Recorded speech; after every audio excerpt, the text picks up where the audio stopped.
Jeffrey Saunders, why should we bother about attracting and retaining talent? Well, attracting and retaining talent is the ways that organizations create value. We're a knowledge economy. It's not about just physical inputs. It's about people's intellect, their network, their social capital, everything that they bring to the table. And so if you want the best and the brightest, compete against the best and the brightest, you have to attract and retain talent. In our economy, does location still matter? Location still matters. I mean, even though we work digitally, location matters because location is actually where you create culture. So you have these challenges that you see from organizations that go through crises, changes in their business models, things like that. And what happens is they immediately call all workers back to the workplace. And to do that is because that when you're together, one, you create a culture, two, there's so much interaction that goes on the fly and actually a lot of communication that goes on. So things that get lost when you're working digitally, such as body language, things like that, we read into that. So 7% is what you say. The rest is about how you behave, what's your posture, all these other things. So all that communication goes lost into digital media. So bringing people together, having them work together, creates a culture, helps create solutions faster, and then helps organizations innovate. So it's important. Location still matters. You need to bring people together. You also mentioned some of the new demands that companies they are facing. What could they be?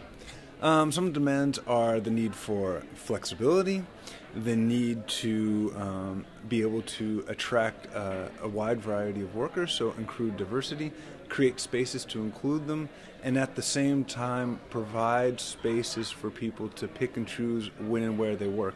So that means being able to choose to be a part of a network and collaborate and socialize and develop solutions, and at the same time being able to pull out of that network, do individual work, focus, and create value in that way. So the future workspaces and spaces have to be able to handle that diversity of different needs and requirements and different needs and requirements to how one does one's work. It sounds both complex and difficult, but will we manage? Not everybody will, but that's the nature of competition. You have some organizations that will succeed and do well, and they'll succeed for a period of time. Then you'll have other organizations that will get outcompeted and go belly up, go bankrupt, or be bought out, or whatever.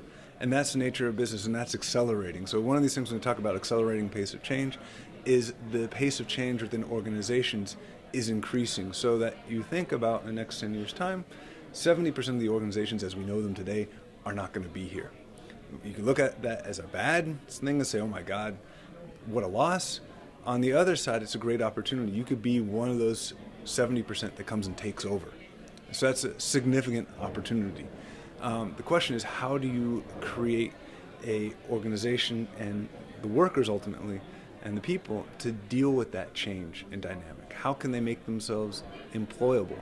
Not just job security, because job security is gone. So how do I make myself build a skill set that goes from one job to the next job into the next job, maybe not in the industry I thought I would be in, maybe not in a position I thought I'd be in, but always looking for the next dynamic opportunity.